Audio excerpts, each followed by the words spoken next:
What's up? This is Gilbert Arenas rocking with the 3-Point Conversion Radio. Y'all tune in. Holla at your boy.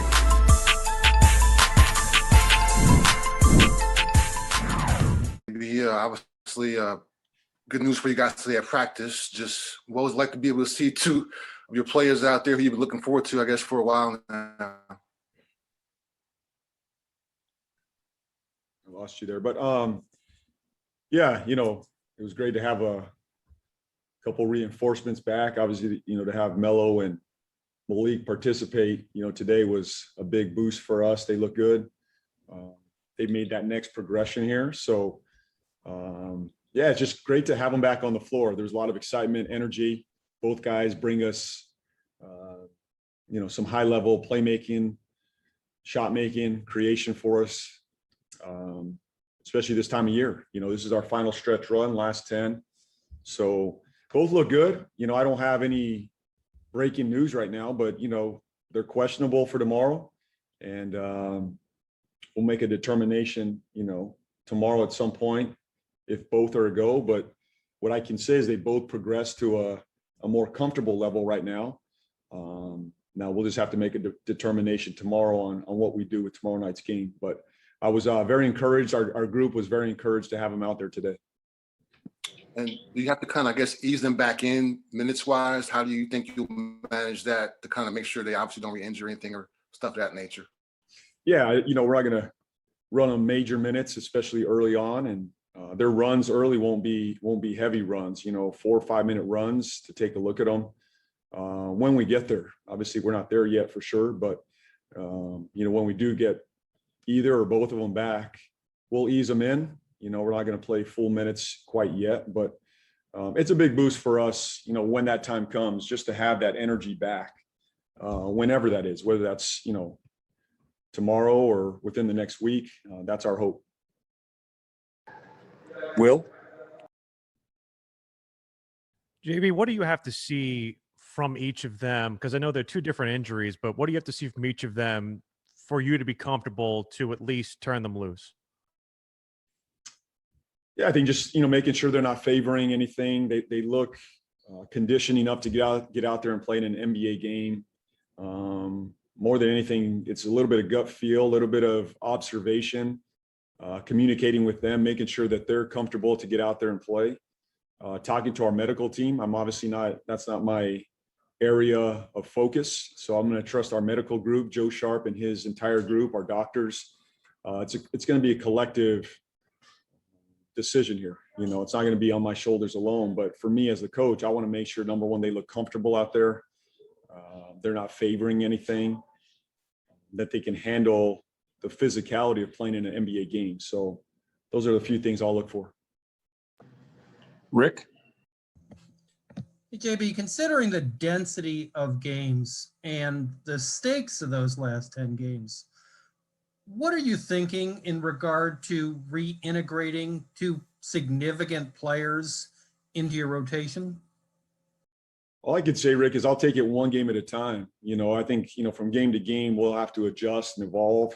This group has not really played together, before Melo, I guess after Melo got hurt, we still had Gordon. So right now we're without Gordon. So we've not played. Monk has not played. Melo has not played without Gordon out there. This is a different looking group.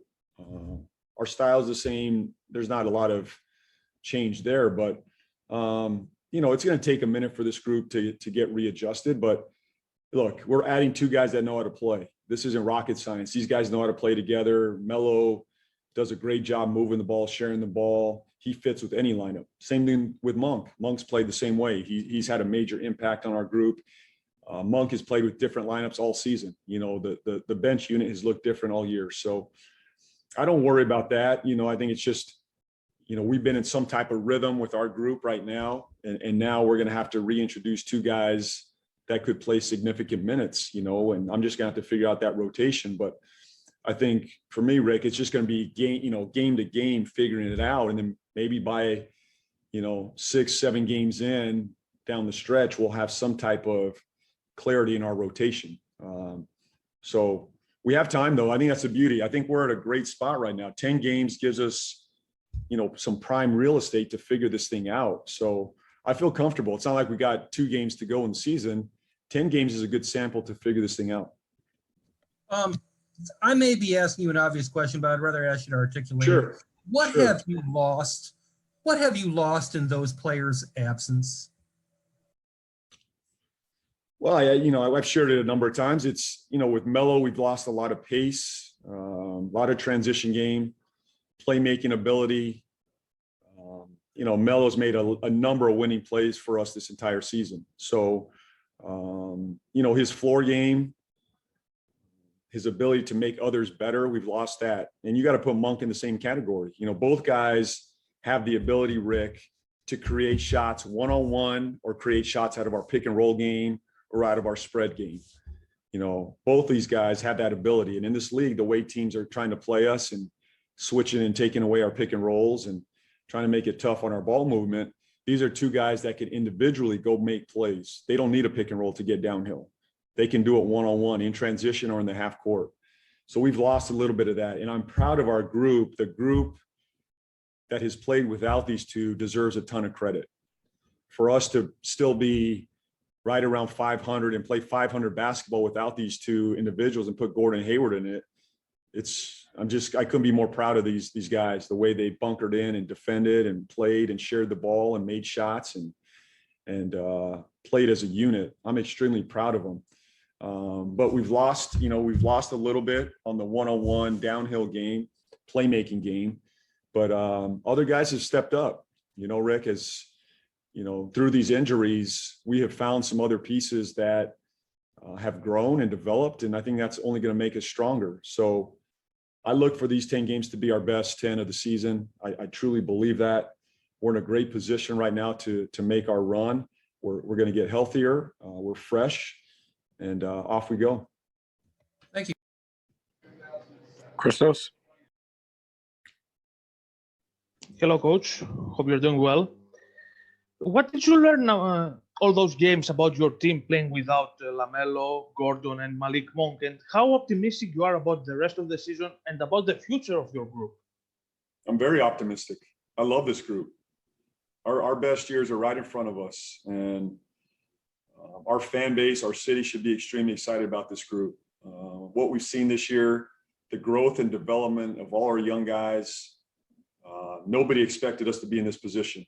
And we've had young guys step up. We've had growth across the board. We have found an identity offensively, defensively. We're only going to get better from here. Not only this season, but into the future. So to me, through this stretch of time, I only sit here more optimistic than ever. Even though, we left some wins on the table there throughout this stretch, I'm extremely proud of this group. I love this group, and the future is extremely bright here. So what did I learn? I mean, we learned a number of things from our guys. You look at Miles's progression, his development has been significant during the stretch. PJ has found his way this season through the stretch of time. Terry's been a rock, a force for us all season, even through this stretch, Terry has handled himself with great professionalism and maturity. And, you never know how somebody's going to handle that when you lose 3 primary playmakers, shot makers, and now you become the main focal point. A lot of guys can't handle that. Terry's handled it with great strength and poise and professionalism, and I couldn't be more proud of him. So for the group as a whole, they've just reminded me about how resilient they are, how committed they are to this team, this organization, and getting better. And this stretch has only reminded me of that. Thank you very much. Rob? Coach, with these 2 days off, how vital was it to get everybody off their feet, like Miles and Terry and the guys that really needed it? But then again, and also to get a look at guys like LaMelo and Malik, but then at the same time, you're right back at it tomorrow with a back-to-back. Yeah, big stretch for us. I think that, it couldn't hit at a better time to get 2 days in between games for us. When you look at the 10-game stretch in front of us, to your point, to get healthy, to take a look at Melo and Monk was significant for us to have these 2 days to make sure they're ready to go. Obviously, we'll make a determination on that tomorrow, but that's been significant for us. And then to get our legs, that mental break and that physical break. When we had that last stretch where we had 2 days off, we came out, it gave us a little jolt here. You know, and I think even more so now with this final 10-game run, we can see light at the end of this tunnel. And I think these 2 games have been, or excuse me, these 2 days have been significant to really allow us to reset, to regroup, to refocus, to get healthy mentally and physically. And we're in a great position. Thank you.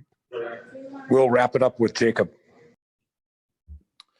Coach, you kind of alluded to this a bit, but how big is it to? I know Terry and Devontae have taken on a lot of the ball handling duty with you guys losing 3 ball handlers. How big is it to just have that burden kind of eased on them a bit with LaMelo and Malik coming back? Well, we're much more dynamic now. So we were dynamic before. We've got a little bit more back now. Hopefully, you know, when that time comes.